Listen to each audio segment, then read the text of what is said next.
여호수아서 강의 주제로 21번째 48개 성읍에 흩어져 사는 레위인들, 이런 제목으로 말씀을 전하겠습니다. 우리는 여호수아서 13장을 공부하면서 누가 레위 지파인가 생각해 본 적이 있습니다. 이 말씀을 통해서 우리는 왜 레위 지파에게는 분깃을 주시지 않았는가, 또한 레위 지파는 꼭 신학을 공부한 사역자들만을 말하는 것인가 집중해서 살폈습니다. 혹시 기억하십니까? 왜 레위 지파에게는 분깃을 주시지 않았습니까? 여기에 대한 답을 찾으려면 모세 시대로 거슬러 올라가야 한다고 말씀드렸습니다. 모세 시대에 아론을 중심으로 금송아지를 만들고 섬겼던 적이 있었습니다. 그때 모세가 산에서 내려와서 이 백성을 향해 소리쳤습니다. 출애굽기 32장 27절, 모세가 그들에게 이르되 이스라엘의 하나님 여호와께서 이렇게 말씀하시기를 너희는 각각 허리에 칼을 차고 진 이문에서 저문까지 왕래하며 각 사람이 그 형제를, 각 사람이 자기의 친구를, 각 사람이 자기의 이웃을 죽이라 하셨느니라. 이때 레위 자손이 모세에게 나왔고 모세의 명대로 움직였습니다. 출애굽기 32장 26절, 레위 자손이 다 모여 그에게로 가는지라. 출애굽기 32장 28절, 레위 자손이 모세의 말대로 행하매 이날에 백성 중에 3,000명가량이 죽임을 당했다. 결단코 쉬운 일이 아니라 그랬죠. 모든 백성이 머뭇거리는 상황에서 용기를 내어 모세 곁으로 나온다는 것도 그렇고 자신의 형제, 친구, 이웃을 직접 죽인다는 것은 더욱 그러했습니다. 하지만 레위 자손이 그 일을 했습니다. 성경은 이 장면을 가리켜서 하나님께 헌신한 것이다 라고 말씀합니다. 출애굽기 32장 29절, 모세가 이르되 각 사람이 자기 아들과 자기 형제를 쳤으니 오늘 여호와께 헌신하게 되었느니라. 그가 오늘 너희에게 복을 내리시리라. 그러니까 하나님이 레위 지파에게 분깃을 따로 주시지 않는 이유는 분명하지요. 하나님이 기업이 되신 이유가 분명하지요. 시급하게 하나님의 뜻을 받들어 섬기는 통로로 사용하시기 위함입니다. 따라서 제가 생각하는 이 시대의 레위 지파나 레위인은 꼭 교회 안에서만 일하는 사람이 아니에요. 하나님 나라 확장을 삶의 우선순위에 두고 살아가는 주의 백성들이 레위 지파이고 레위인입니다. 여러분과 제가 다 하나님 나라 확장의 통로라는 측면에서 레위 지파고 레위인임을 믿으시기 바랍니다. 그런데 오늘 본문에서는 레위 지파에게 거주할 성읍을 분배해 줍니다. 조금 놀랄 만한 내용이잖아요. 분명히 레위 지파에게는 이 땅에 분깃을 주시지 않고 하나님이 기업이 되신다고 약속했는데 왜 성읍을 주시는 거예요? 성읍 분배 내용을 보니까 레위 지파가 요구했고 그 요구대로 진행된 일입니다. 각 지파의 기업 중에서 성읍과 목초지를 취해서 그핫, 게르손, 무라리 자손에게 나누어 줍니다. 1절부터 7절까지 내용. 이렇게 이스라엘 백성 그 지파 중에서 성읍을 받아 거주하게 되었는데 이스라엘 전 지역에 48개 성읍과 목초지를 받게 되었습니다. 그 내용이 8절부터 42절까지 나와요. 여러분 이 내용을 잘 보시면 소유의 개념이 아니라 거주의 개념입니다. 성읍을 주셨는데 그 성읍에서 거주하게 했는데 소유의 개념이 아니라 거주의 개념, 예수님 말씀하신 대로입니다. 예수님이 12제자를 파송하시면서 이렇게 말씀했어요. 마태복음 10장 10절 11절, 여행을 위하여 배낭이나 두버롯이나 신이나 지팡이를 가지지 말라. 이는 일꾼이 자기의 먹을 것을 받는 것이 마땅함이라. 같이 말씀 받을까요? 어떤 성이나 마을에 들어가든지 그 중에 합당한 자를 찾아내어 너희가 떠나기까지 거기서 머물라. 한 곳에 머물지 마라. 가라고 하는 곳으로 가라. 통로의 사명을 감당하는 것입니다. 당시 레이지파는 말씀의 원리를 백성에게 가르치는 사명자들이었습니다. 무엇보다도 올바른 제사법을 가르쳐서 백성들이 하나님을 잘 섬기도록 인도하는 자들이었습니다. 그래서 48개 성읍에 흩어져 거주하게 한 거예요.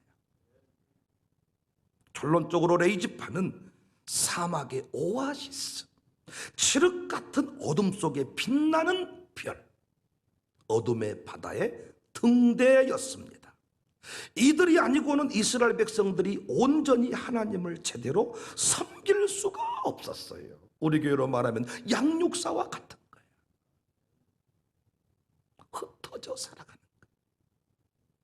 매년마다 거주하는 지역이 달라질 수가 있는 거예요. 이 정신이 양육사뿐만 아니고 빛과 소금으로 부름받은 성도들에게도 이어졌습니다. 그래서 복음의 통로가 된 그리스도인들은 다른 지파 사람들처럼 한 곳에 모여 살면 안 되는 거예요. 교회 안에서, 교회가 만든 동산 안에서, 청사동산, 무슨 동산, 이단들이 이런 짓을 잘하잖아요. 저도 그렇게 살면 참 좋겠어. 물론 좀 지나면 싫어지겠지만은, 아니 아무리 좋은 사람도 15일 해외여행을 하고 오면 사이가 안 좋아진다잖아요. 적당히 사는 게 좋은 거예요. 날마다 집을 오고 가면 싫어할 줄 모른다. 잠언에 나오는 거예요. 관계를 잘하는 방법, 너무 집에 자주 가지 마라. 우리 안 좋아지겠지만은 지금 생각으로는 같이 살면 좋겠어. 교회들마다요, 은퇴 목사님들 사는 아파트를 사서 뭐 동산을 만들어서 이런 일을 해보겠다 하지만은 나중에 다 없어져요. 왜? 그것이 막 싸움판이 되고 난리가 나는 거예요.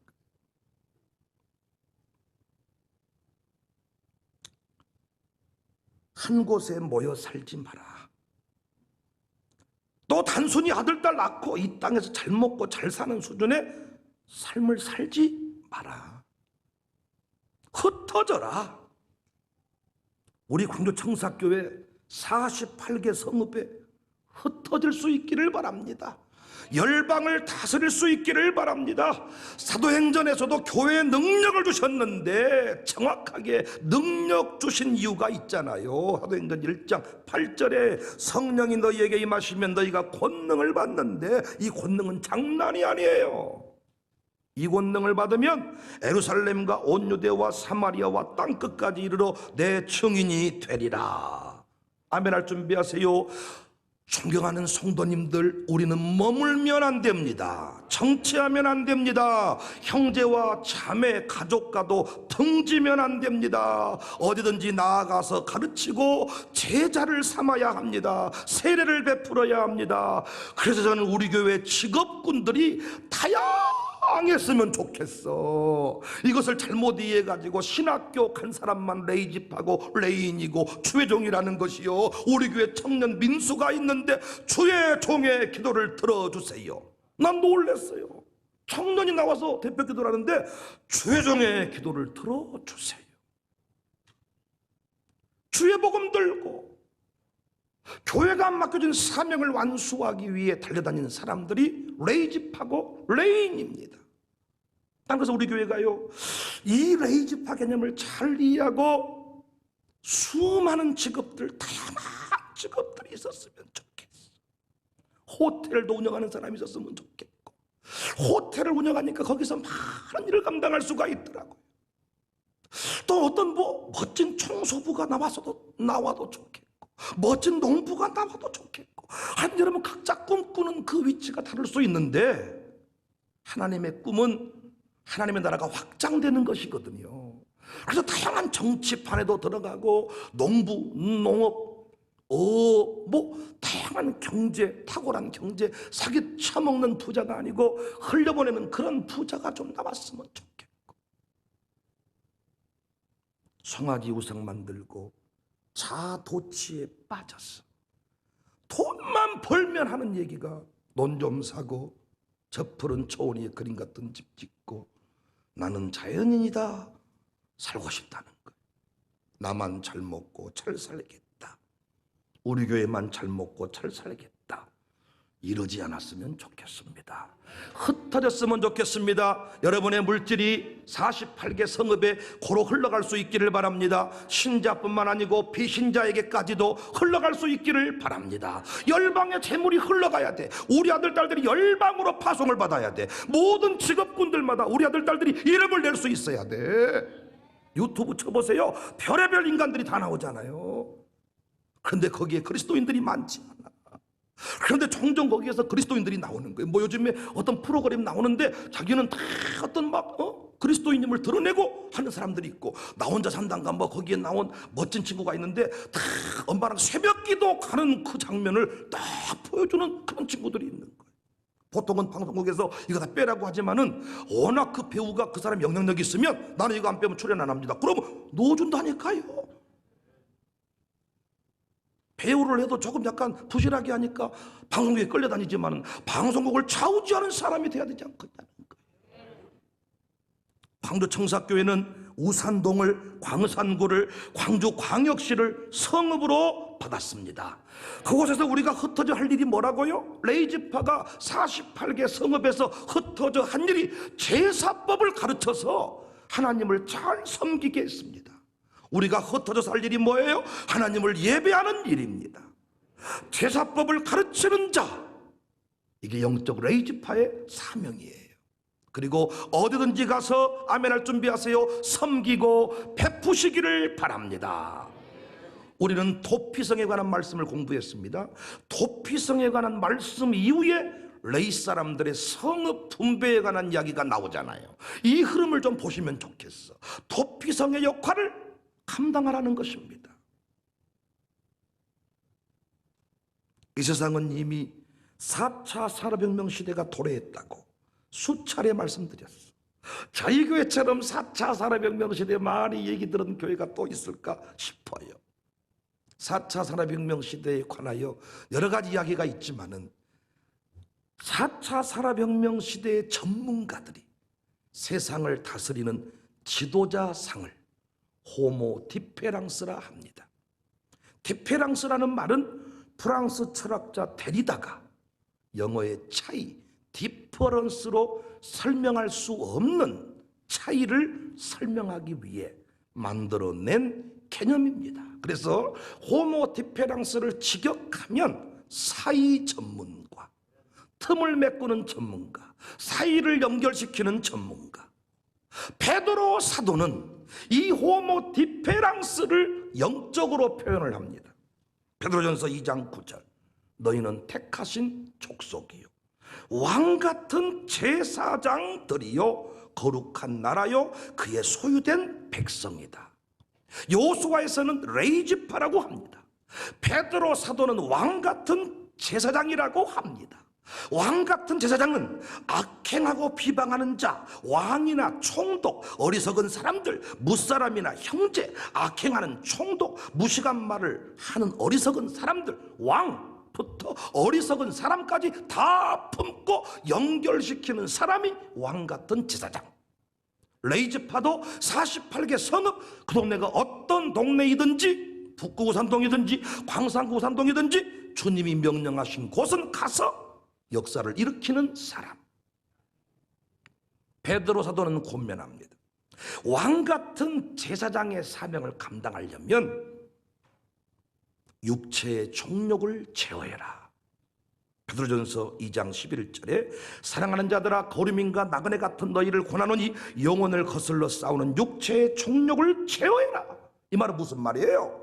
여러 가지로 말할 수 있지만은 딴 주머니 차고 자신의 배를 채우기 위해 살지만 하는 거예요. 목회한다고 와가지고는 이 고울에 영향을 미치는 목사가 돼야지, 여기서 뭔가 돈 챙기고 땅 사고 논 사고 집 사고 자기 식구들을 위해서 이런 짓 하면 목회 안 된다는 거예요. 48개 성읍에 레이즈파를 흩트듯이 전국 오지 어떤 곳이든지 간에 죄종을 파송했는데 그 종이 가서 그 교회에서 뭔가 이렇게, 이게 아니고 육체의 정욕을 제어해라. 요즘 정치인들이 잘못된 땅 투기 때문에 낭패를 보잖아요. 장관이 되고 뭔가 영향력 있는 그 자리에 올라갔으면 오히려 있는 것을 나눠줘야 되는데 매년마다 재산 신고해 보면 재산이 올라갑니다. 아니 개인 어떤 이런 것들을 하려면 뭐한테 정치인을 하냔 말이에요. 조용히 그냥 돈 벌고 살지. 레이지파의 사명 가진 자의 인생은 뭐냐? 단주머니 차지 말라는 거예요. 자꾸 내 통장에 돈 마르는 걱정하지 말라는 거예요. 감동을 주셔 주님이. 내 아들 딸 학비 주려고 딱 모아놓은 목져놓은 돈인데 갑자기 헌신하라고 하는 거예요. 이때 아니 이건 내 아들 딸 줄 돈인데 어찌 이러십니까? 이런 걱정할 사람은 레이지파하면 안 된다는 거예요. 우선순위가 어디에?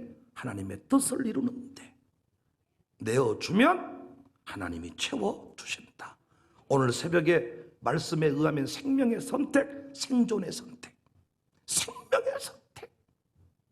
착한 일 정도 가지고는 눈물이 나지 않아. 희생을 해야, 생명의 선택을 해야 눈물이 난다. 그 눈물 하나님이 기쁨의 단이 되게 하신다. 전 앞으로도 성도가 잘 되고 열려져서 목사의 삶을 돌볼 때 일부러 물질을 거부하고 가난한 길 가고 싶은 마음은 없습니다. 그러나 한 가지 분명한 것은 여러분 등쳐먹고 여러분 때문에 부자 될 마음 없습니다. 하나님께서 그런 거 훈련시켜서 목사 세우는 거예요. 시험이 있어요. 물질의 시험이 있는데 여러분이 기도해 주셔서 오늘까지 이기고 달려왔습니다. 앞으로도 그러려고 합니다. 여러분 주를 위해 헌신하려고 하니까 여러분 지갑에 돈이 모이든가요? 여러분 통장에 적금 넣어놓고 살 수 있던가요? 천만의 말씀. 제사장적 사명을 감당하는 시대의 레이지파와 같은 교회들이 있습니다. 지역마다. 그 교회 보기에는 수천 명 수만 명 모이지만 정작 목사님 집 한 칸 없을 때가 많고 그 교회 빚내서 선교할 때가 많아. 우선순위가 있기 때문에 가는 거지 돈이 있어서 하는 거 아닙니다. 육체의 정욕을 제어해라. 48개 성읍에 흩어져서 할 일이 있다는 거예요. 여러분 형제를 구원하고 싶거든 육체의 정욕을 제어하세요. 여러분 집안에서 챙길 거 챙기고 복음화 못 시킵니다. 희생해야 돼. 다 부모 안 모시겠다 그래. 요양원에 잘 모셔놓고 한 달에 내는 그 뭐라 그럽니까? 요양원 입소비인가? 그 회비 내는 것도요 서로 미루면서 네가 해라 뭐라고. 그때 내가 하겠다 하십시오. 그게 생명의 선택입니다. 기쁨의 단을 거두게 됩니다. 육체의 정욕을 제어해라. 두 번째는 베드로가 권면하는 거야. 베드로 사도가 왕 같은 제사장의 사명. 이게 호모 디페랑스와 연결이 되는 거예요. 다 성경을 모르니까 그들은 호모 디페랑스라고 말을 만들었지만 우리는 다 알고 있는 개념이야. 왕 같은 제사장, 레이지파, 호모 디페랑스 같은 말인데 베드로 사도가 왕 같은 제사장의 사명 감당하고 싶거든 행실을 선하게 해라. 베드로전서 2장 12절에 너희가 이방인 중에서 행실을 선하게 가져 너희를 악행한다고 비방하는 자들로 하여금 너희 선한 일을 보고 오시는 날에 하나님께 영광을 돌리게 하려 함이라. 여기 선하게 그랬는데 원문 뜻을 보면 바른, 정직한, 착한, 덕스러운, 그러니까 연결시켜보면 착한 일, 착한 삶 정도로 해석이 되지만 아니 제가 본문을 깊이 묵상하면서 깨달은 바는 담임 목회 잘하려면 착해가지고는 안 돼. 착한 일 정도는 성도님도 해. 담임 목사가 되려면 어느 정도까지는 가야 되느냐? 감동을 주는 삶을 살아야 돼. 여기 선하게, 선한 행실, 이 말은 감동을 주는 거예요. 형제간들을 구원하기를 원하거든 감동을 줘버려야 되는 거예요. 그 식구들이 놀래버리는 거예요. 어떻게, 어떤 자리 나가든지 간에 우리는 감동을 주는 삶을 살아야 돼. 어떻게 하면 감동을 줄 수 있냐? 주머니를 생각하지 마라. 계산이 막 되거든요. 이걸 이렇게 써버리면 그다음 어떻게 이거 해가지고 어느 정도 써야 감동이 될까? 이런 거 하는 순간 감동 안 되는 거예요. 노드스트롬, 이 백화점 브랜드입니다. 어떤 사람이 노드스트롬 백화점에 타이어를 들고 와서 반품을 요구했어요. 반품해 주세요. 영수증이 있냐고 물었더니 영수증 같은 거 없습니다. 그러면 타이어 가격이 얼마입니까? 물었더니 29불입니다. 직원은 주저하지 않고 환불해 주었습니다. 이 정도는 다 하잖아요. 그러니까 노드스트롬에서 환불해 주는 정도는 큰 감동이 아니야. 근데 그 다음 얘기가 반전이고 감동이에요. 놀라운 것은 타이어 들고 와서 바꿔달라 그랬잖아요. 근데 노드스트롬 백화점에는 타이어를 취급하는 곳이 없었어요. 판 적이 없는 거야. 들고 와서 바꿔달라고 하니까 바꿔줬어. 이게 고객 감동의 신화를 만든 노드스트롬사의 이야기입니다. 이 노드스트롬은 신발 가게에서 출발해서 현재는 미국 전역에 약 200여 개가 넘는 고급 백화점 체인인데 그들이 파는 품목 중에 타이어는 없었습니다. 그럼에도 직원은 손해를 본 채 환불해 줬습니다. 29달러를 지불하고 수백 수천만 달러의 가치를 건졌습니다. 입소문을 만드는 100가지 방법이라는 책에 실린 이야기. 그래서 앞으로 그 후에 고객 서비스에 대한 교육이나 강연에서 외 없이 소개되는 노드스트롬 이야기 중에 하나가 방금 그 이야기. 이 이야기는 널리 퍼져서 동종 육통업계는 물론이거니와 로스앤젤레스 경찰이나 시카고의 초등학교에 이르기까지 노드스트롬사를 보고 배우자. 노드스트롬 이 서비스는 어디에서 나오는 것일까? 여러 가지 분석이 있을 수 있지만 이 회사에서 직원을 뽑을 때 그 기준이 있는데 그 기준을 보니까 참 이게 도전이 돼. 도전이. 하나님 나라 확장을 이루겠다고 하면서 여기 담임 목사를 포함해서 우리 모두가 이런 정신이 있는가 말이에요. 호모 디페랑스의 사명을 자처하면서 우리에게 이런 정신이 있는가? 48개 성읍에 흩어져 산 레인. 오늘 본문에는 흩어졌다는 얘기만 나와. 그런데 흩어져서 무슨 일을 해야 될까? 어떻게 사명을 완수할까? 베드로 사도의 이야기, 예수님이 12제자 파송하시면서 했던 이야기 연결시켜보니 답이 나옵니다. 우리 교회는 가는 곳마다 감동을 주는, 하나님 나라가 날마다 확장되는 은혜가 있어지기를 주님의 이름으로 축복합니다.